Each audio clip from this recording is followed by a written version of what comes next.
Another day, another county. Let's do this. Try and get this too. Oh, I hit one. All right, and there we go. Hey, look at that. Looks like we hit Senator James H. Lane. Who is Senator James Lane? Well, he's one of the first senators from the state of Kansas. Prior to coming to Kansas, he was actually a congressman from the state of Ohio.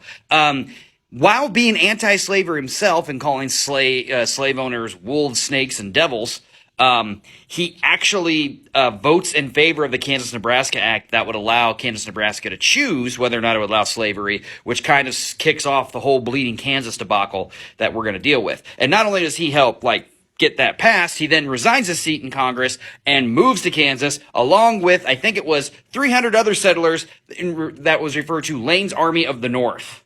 Dude sounds like a Stark. So, James Lane brings this massive amounts of anti-slavery settlers to Kansas.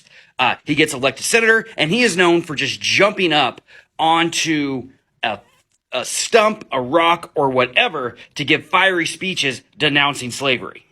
He would literally hop up and start screaming at people and telling them how long slavery is, and would come in their face and yell at them and tell them they are wrong for wanting slavery and all that fun stuff. I think I heard something. Anyways, as Lane is serving in the United States Senate, he's also a general during the Civil War. In fact, there is one instance of during the First Battle of Bull Run, Confederate soldiers were very close to Washington, D.C.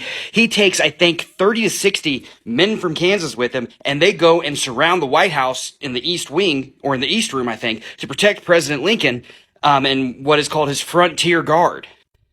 Lane is also one of the main targets of Quantrell's raid in Lawrence. Stories go that as Quantrell was leading it, Lane was at home, and he had to escape and hide in a cornfield in his nightshirt to avoid being murdered. Lane was also a man with deep personal problems. He was one of the votes that kind of secured Andrew Johnson not getting impeached after the Civil War, or at least not voting to remove him from office during the Civil War.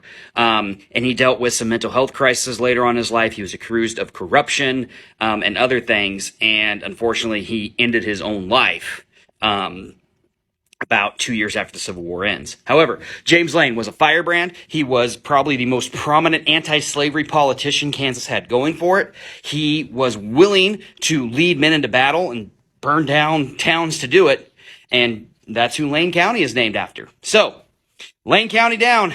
We got a few more to go. Yeah, that map's going to have to come home with me.